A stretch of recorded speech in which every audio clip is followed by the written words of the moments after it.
ಎಲ್ರಿಗೂ ನಮಸ್ಕಾರ. Students media YouTube ಚಾನಲ್ಗೆ ಸ್ವಾಗತ.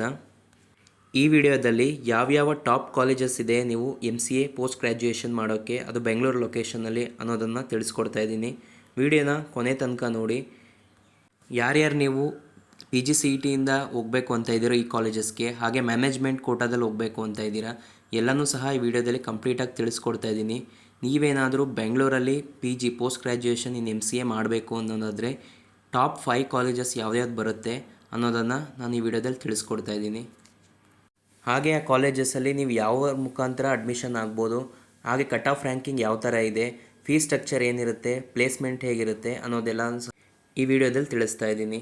ಅದಕ್ಕಿಂತ ಮುಂಚೆ ಬೆಸ್ಟ್ ಕಾಲೇಜಸ್ ಅಂತ ನಾವು ಹೇಗೆ ಕನ್ಸಿಡರ್ ಮಾಡಬೇಕಾಗತ್ತೆ, ಯಾವೆಲ್ಲ ಫ್ಯಾಕ್ಟರ್ಸು ನಾವು ಕನ್ಸಿಡ್ರೇಷನ್ ಮಾಡಬೇಕಾಗತ್ತೆ ಒಂದು ಕಾಲೇಜಸ್ನ ಬೆಸ್ಟ್ ಕಾಲೇಜ್ ಅಥವಾ ಟಾಪ್ ಕಾಲೇಜಸ್ ಅನ್ನೋದನ್ನು ತಿಳಿಸ್ಕೊಡ್ತಾ ಇದ್ದೀನಿ. ನೋಡಿ, ಫಸ್ಟ್ ಪಾಯಿಂಟ್ ಬಂದು ಫ್ಯಾಕಲ್ಟೀಸು. ಆ ಕಾಲೇಜಸ್ಸಲ್ಲಿ ಫ್ಯಾಕಲ್ಟೀಸು, ಟೀಚಿಂಗ್ ಇನ್ಫ್ರಾಸ್ಟ್ರಕ್ಚರ್ ಯಾವ ಥರ ಇದೆ, ಅವ್ರಿಗೆಲ್ಲ ಎಷ್ಟು ವರ್ಷದ ಎಕ್ಸ್ಪೀರಿಯೆನ್ಸ್ ಇದೆ, ಯಾವ ರೀತಿ ಟ್ರೈನ್ ಮಾಡ್ತಾರೆ ಸ್ಟೂಡೆಂಟ್ಸ್ಗೆ, ಪ್ಲೇಸ್ಮೆಂಟ್ಸ್ ಎಲ್ಲ ಆಗಿರ್ಬೋದು, ಎಲ್ಲನೂ ಸಹ ಇಂಪಾರ್ಟೆಂಟ್ ಆಗುತ್ತೆ. ಹಾಗೆ ಎರಡನೇ ಫ್ಯಾಕ್ಟರ್ ಬಂದು ರೆಪ್ಯುಟೇಷನ್ ಆ್ಯಂಡ್ ರ್ಯಾಂಕಿಂಗ್ಸು.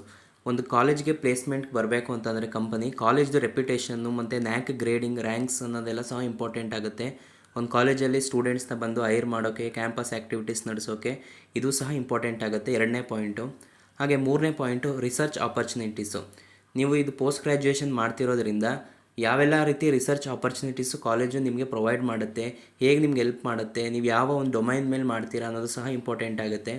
ಹಾಗೆ ನಾಲ್ಕನೇ ಬಂದು ಕರಿಕ್ಯುಲಮು. ಒಂದೊಂದು ಕಾಲೇಜಲ್ಲಿ ಒಂದೊಂದು ಥರ ಅಕಾಡೆಮಿಕ್ ಕ್ಯಾಲೆಂಡರ್ಸ್ ಇರುತ್ತೆ, ಅವರು ಅದ್ರ ಪ್ರಕಾರ ಕಾಲೇಜಸ್ಗಳನ್ನ ನಡೆಸ್ತಾ ಇರ್ತಾರೆ.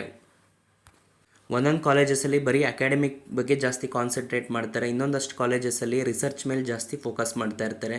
ಸೊ ಕರಿಕ್ಯುಲಮ್ ಏನು ಯಾವ ಥರ ಇದೆ ಅನ್ನೋದು ಸಹ ಇಂಪಾರ್ಟೆಂಟ್ ಆಗುತ್ತೆ. ನೆಕ್ಸ್ಟು ಐದನೇ ಪಾಯಿಂಟ್ ಬಂದು alumni network and industry connections. ನೋಡಿ, ಟಾಪ್ 5 ಯೂನಿವರ್ಸಿಟಿ ಬಂದು PES ಯೂನಿವರ್ಸಿಟಿ ಬ್ಯಾಂಗ್ಳೂರಲ್ಲಿರೋವಂಥದ್ದು. ಈ ಎಸ್ಟಾಬ್ಲಿಷ್ಮೆಂಟ್ ಬಂದು 1972 ಕಾಲೇಜ್ ಎಸ್ಟಾಬ್ಲಿಷ್ಮೆಂಟ್ ಆಗಿರುತ್ತೆ. ನೀವು ಈ ಕಾಲೇಜ್ಗೆ ಯಾವ ಮುಖಾಂತರ ಅಡ್ಮಿಷನ್ ಆಗ್ಬೋದು ಅಂತಂದರೆ ಆ್ಯಸ್ ಯೂಶ್ವಲ್ PGCET ಮುಖಾಂತರ ಹೋಗ್ಬೋದು, ಮತ್ತು ಮ್ಯಾನೇಜ್ಮೆಂಟ್ ಕೋಟಾ ಅಂತಲೂ ಸಹ ಇರುತ್ತೆ. ಟೋಟಲ್ ಫೀಸ್ ಎಷ್ಟಾಗುತ್ತೆ ಅನ್ನೋದಾದರೆ ನೋಡಿ, ನೀವು PGCETಯಿಂದ ಹೋಗೋದಾಯಿತು ಅಂತಂದರೆ ನಿಮ್ಮ ಒಂದು ಹಾಸ್ಟೆಲ್ ಫೀಸು ಎಲ್ಲನೂ ಸೇರಿ ಒಂದು 2 to 2.5 ಲ್ಯಾಕ್ಸ್ ಪರ್ ಆ್ಯನಮ್ ಆಗುತ್ತೆ. ಆ್ಯಾವ್ರೇಜ್ ಪ್ಯಾಕೇಜ್ ಬಂದು ನೀವು ಒಂದು 4.5 ಲ್ಯಾಕ್ಸ್ ಗಂಟೆ ಎಕ್ಸ್ಪೆಕ್ಟ್ ಮಾಡ್ಬೋದು. ಇದು ಸಹ ಒಂದು ಚೆನ್ನಾಗಿರುವಂಥ ಕಾಲೇಜೇ ಬೆಂಗಳೂರು ಝೋನಲ್ಲಿ. ಕಟ್ ಆಫ್ ರ್ಯಾಂಕಿಂಗ್ ಬಂದು ಜನರಲ್ ಮೆರಿಟ್ಗೆ 320 ಲಾಸ್ಟ್ ಇಯರ್ ಕಟ್ ಆಫ್ ಆಗಿದೆ. ಸೊ ನೀವು ಬೇರೆ ಬೇರೆ ಕ್ಯಾಟಗರಿದು ನೀವು ಒಂದು ಸ್ವಲ್ಪ ಎಕ್ಸ್ಟೆಂಡ್ ಮಾಡ್ಕೋಬೋದು. ಸೊ ನೀವು 320 ಒಳಗಡೆ ಇತ್ತು ಅಂದರೆ safer zone. Top 4th university ಬಂದು ದಯಾನಂದ್ ಸಾಗರ್ ಯೂನಿವರ್ಸಿಟಿ. ಈ ಕಾಲೇಜ್ ಎಸ್ಟಾಬ್ಲಿಷ್ಮೆಂಟ್ ಆಗಿದ್ದು 1979ನಲ್ಲಿ. ಹಾಗೆ ನೀವು ಅಡ್ಮಿಷನ್ನು PGCET ಮುಖಾಂತರ ಆಗ್ಬೋದು, ಮ್ಯಾನೇಜ್ಮೆಂಟ್ ಕೋಟಾದಿಂದಾರೂ ಸಹ ಆಗ್ಬೋದು. ಟೋಟಲ್ ಫೀಸ್ ಬಂದು ನೀವೇನಾದರೂ PGCET ಮುಖಾಂತರ ಆಗ್ತೀವಿ ಅನ್ನೋದಾದರೆ 2 ಲ್ಯಾಕ್ಸ್ ಪರ್ ಆ್ಯನಮ್ ಆಗುತ್ತೆ. ಹಾಗೆ management quota up to 5 lakhs ಗಂಟ ಆಗೋ ಚಾನ್ಸಸ್ ಇರುತ್ತೆ. ಫಸ್ಟ್ ಕಮ್ ಫಸ್ಟ್ ಸರ್ವ್ ಥರ ಈ ಮ್ಯಾನೇಜ್ಮೆಂಟ್ ಕೋಟಾ ವರ್ಕ್ ಆಗುತ್ತೆ.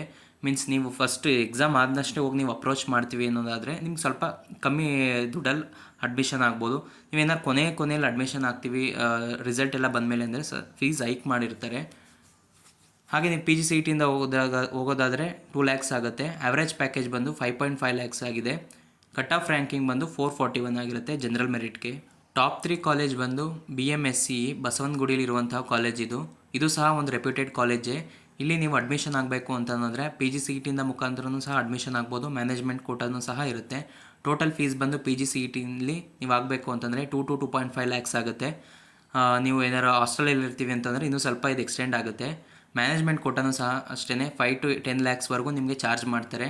Based on first come first serve ಮ್ಯಾನರಲ್ಲಿ ನಿಮಗೆ ರೇಟ್ ಅನ್ನೋದು ಇರುತ್ತೆ. ನೀವು ಫಸ್ಟ್ ಹೋಗಿ ಅಪ್ರೋಚ್ ಆಗ್ತೀವಿ ಅಂತಂದರೆ ಸ್ವಲ್ಪ ಕಮ್ಮಿಲಿ ನಿಮಗೆ ಅಡ್ಮಿಷನ್ ಆಗುತ್ತೆ. ಒಂದೊಂದು ಕಾಲೇಜಸಲ್ಲಿ ಅವರೇನೇ ಸಹ ಎಂಟ್ರೆನ್ಸ್ ಎಕ್ಸಾಮ್ನ ಮಾಡ್ತಾರೆ. ಈಗ ಪೆಸೆಟ್ ಅಂತ ಎಕ್ಸಾಮ್ ಮಾಡ್ತಾರೆ PES ಅಲ್ಲಿ ಮಂಡ್ಯದಲ್ಲಿ. ಸೊ ಅವ್ರದ್ದೇ ಒಂದು ಎಂಟ್ರೆನ್ಸ್ ಇರುತ್ತೆ, ನೀವು ಆ ಮುಖಾಂತರ ನೀವು ಅಡ್ಮಿಷನ್ ಆಗ್ಬೋದು. ಹಾಗೆ ಆ್ಯಾವ್ರೇಜ್ ಪ್ಯಾಕೇಜ್ ಬಂದು 6 ಲ್ಯಾಕ್ಸ್ ಇರುತ್ತೆ. ಕಟ್ ಆಫ್ ರ್ಯಾಂಕಿಂಗು ನಿಮ್ಮದು 114 ಇರಬೇಕು ಜನರಲ್ ಮೆರಿಟ್ಗೆ. ಇಲ್ಲಿ 2A 3A 3B ಅಲ್ಲೂ ಅಷ್ಟೇ ಜಾಸ್ತಿ ಕಾಂಪಿಟೇಷನ್ ಇರಲ್ಲ. ಅಲ್ಲೂ ಸಹ ಒಂದು 500 ರ್ಯಾಂಕಿಂಗ್ ಒಳಗಡೆ ಇದ್ದರೆ ನಿಮಗೆ ಕಾಲೇಜಲ್ಲಿ ನೀವು MCAನ ಮಾಡ್ಬೋದಾಗಿರುತ್ತೆ. ನೆಕ್ಸ್ಟು ಟಾಪ್ 2 ಯೂನಿವರ್ಸಿಟಿ ಬಂದು MS Ramaiah institute of technology. ಇದು one of the reputed college. ಇಲ್ಲಿ ನೀವೇನಾದರೂ MCA MBA ಆಗಿರ್ಬೋದು, ಇಂಜಿನಿಯರಿಂಗ್ ಡಿಗ್ರಿ ಆಗಿರ್ಬೋದು ನೀವೆಲ್ಲ ಮಾಡಿತ್ತು ಅನ್ನೋದಾದರೆ ನಾನು ಕೇಳಿರೋ ಮಟ್ಟಿಗೆ 50 to 60 ಲ್ಯಾಕ್ಸ್ ಪ್ಯಾಕೇಜ್ ಆಗಿದೆ ಈ ಕಾಲೇಜಸಲ್ಲಿ. One of the top colleges in Bangalore ಅಂತಲೇ ಹೇಳ್ಬೋದು.